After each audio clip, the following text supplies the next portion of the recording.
A veure, tu, dóna'm les claus de casa teva, sisplau. Ja sé que tinc les còpies, però és que vull les teves claus perquè vull anar jo a casa teva. Sí, perquè estic una mica cansada ja d'aquestes idees de bomber que tens. La primera quina va ser? Ah, sí, he tancat aquella habitació perquè hi havia molts contagiats i tal. Doncs ara vas, t'aixeques i obres la porta, perquè sóc jo que decideixo a casa teva. Sí, però tinc jo les teves claus, vale? La segona quina va ser? Sí, la d'aquest paper, que deia dividir el territori en regions sanitàries en comptes de províncies, que és la que jo dic. Doncs mira, em sembla bé. Sí, començarem per aquest paper i el posarem a la regió de la paperera. Sí. I la tercera quina era? Sí, allò, establir uns horaris per tal d'evitar contagis. I establir uns iriris. Déu-n'hi-do. Pequeño saltamontes, que no en tens ni idea de governar. Dona'm les claus. La resta també me'ls heu de donar. Les deixeu aquí, sí.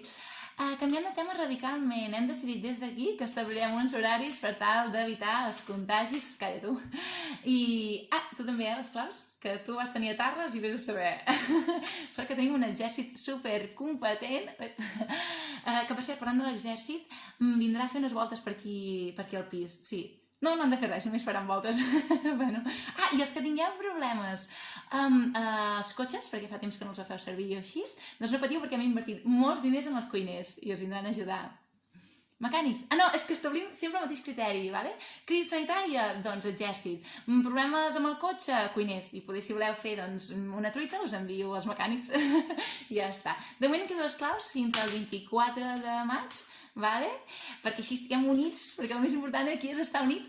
És que no sé què em passa que cada vegada que dic units, exèrcit, o que mano jo vaig cap a la dreta, no sé pas.